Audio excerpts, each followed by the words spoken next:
Yo, what's good? Joey Franchise here, Franchise on Film, and we talking everything Spider-Man across the Spider-Verse. This is my take on it. There will be some spoilers, so I'm just gonna, warn you right now. You got about 3 seconds to get up out of here, go see the movie, come right back, and tap in. So yeah, I'm gonna start off by saying, man, blown away. It was really tough for me to kind of grade this movie in a sense because the Flash and this movie are similar in the sense of the way most multiverse travel is working. Um, but man, in cartoon you could just do so much. But I got to give the Flash credit for what they did. That's why I rated the Flash a 9. Uh, this one right here, Across the Spider Verse, I gotta say, man, that's 10 out of 10, bro. This is probably one of the best Spider-Man movies, let alone maybe one of the best superhero movies ever. Like, man, this shit really it held nothing back. They held no punches. They went full force. I love the way where Miles is like one, Gwen Stacy's Spider-Gwen is like 1A. Like there's like two main roles, and I think they balanced it so well. Like you got to really feel Gwen's story in the beginning. I missed like some of it, but I got a good gist of it because once here's what I'm gonna tell you. If you're ever in Tampa, don't ever go to Regal Cinemas at the Citrus Mall. By far the worst movie theater I've ever been to. Made me late, maybe missed the first 10 minutes. So I didn't get to see the full Spider Gwen situation. All I got to see was the interaction between her and her dad after the fact, where Peter Parker dies. Her Peter Parker dies in her universe, and her dad is on the hunt for Spider Gwen, who he doesn't know that is his daughter. So, and then she joins the Spider Society, and we have a movie. Miles Morales, man, character. What can I say, man? Like I love it. Being Latino, I just think the representation is so authentic.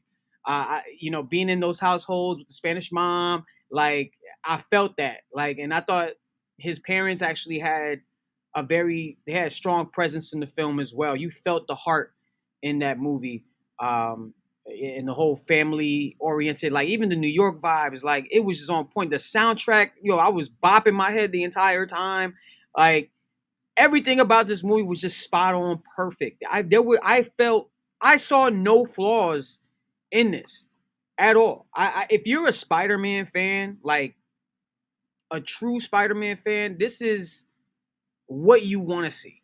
Like every representation of Spider-Man you can possibly think of that you've always probably wanted to see on screen. It's like there's something for everybody. Everybody's favorite Spider-Man from Ben Riley, Miguel O'Hara. It's a shitload of Spider-Mans in this flick.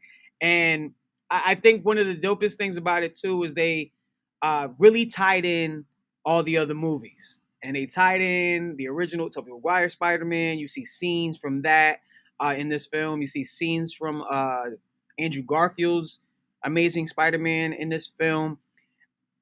It's truly a perfect like ode to the character, and we really get to see where I feel like the last movie was a coming of age. We really see Miles Morales really come into his own and be his own person, and really like own, you know, his Spider-Man, make create his Spider-Man legacy when other people were trying to take it away from him, a la Spider-Man 2099 Miguel O'Hara, who was the leader of the Spider Society. It's such a great cast too. I thought Shamik Moore killed it again. Haley Steinfeld once again. Oscar Isaac, man, salute to him. This guy's like the first actor to portray three different Marvel characters. He was Apocalypse in X-Men Apocalypse. He was Apocalypse in that. He was Moon Knight, and now he's Miguel O'Hara. So salute to Oscar Isaac. Like I think when they get into the Spider Verse, and they're really trying to figure out like Miles Morales' place, and they're telling him how he shouldn't have been Spider-Man in the first place.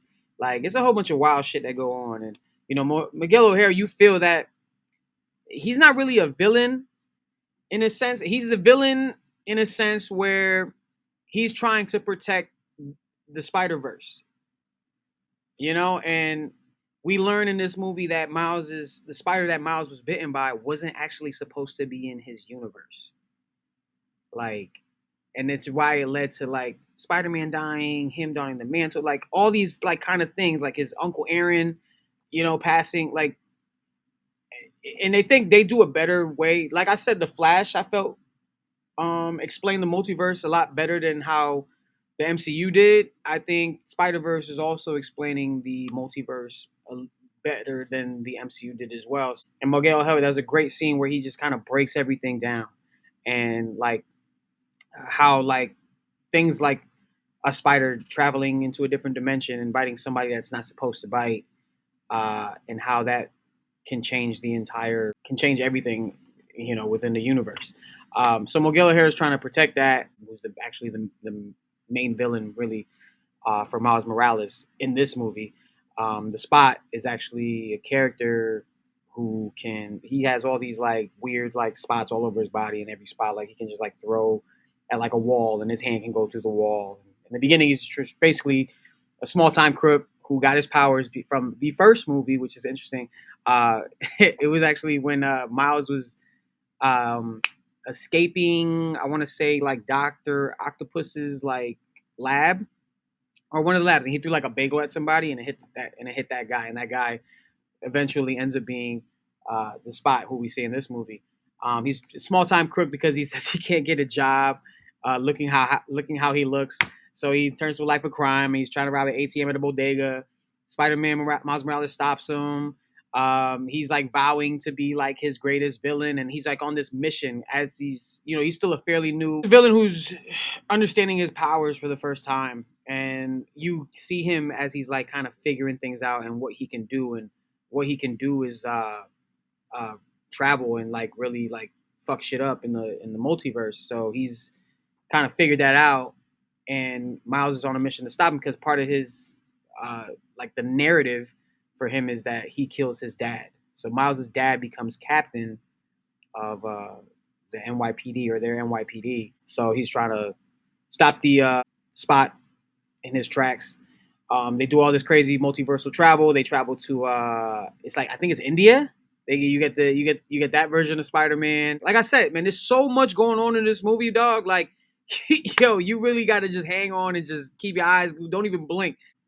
Miles being taken back by a lot of this stuff is the fact that he's supposed to lose his dad. So he is trying to fight that and wants to change that narrative, and he can't. He has to allow it. Like every Spider-Man has lost an Uncle Ben, Officer or Captain Stacy. Like every universe has like lost the close one to it. So it's really how the story is about to be written. And Miles is like, nah, fuck that.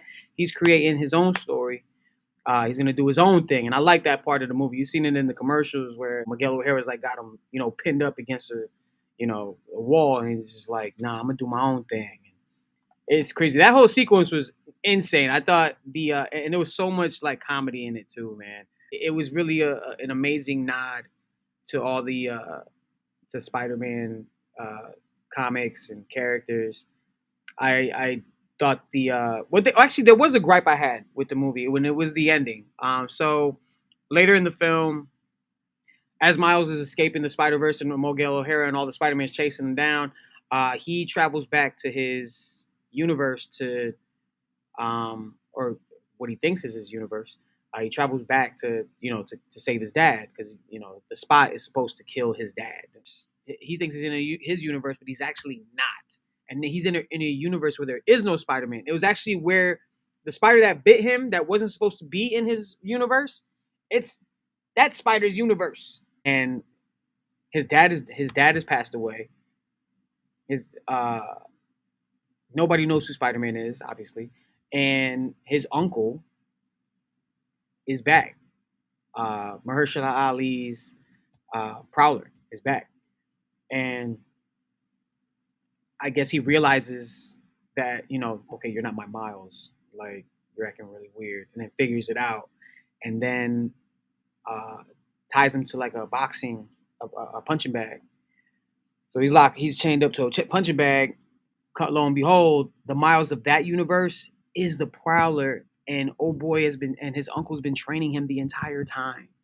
to do that. And then you just see both Miles's, the Prowler Miles and the Spider-Man Miles, just looking eye to eye, and it just cuts Beyond the Spider-Verse coming next year, just like that. So that was my only gripe. It was a very cold ending, but nonetheless, a fantastic movie, man. It was so on point with everything.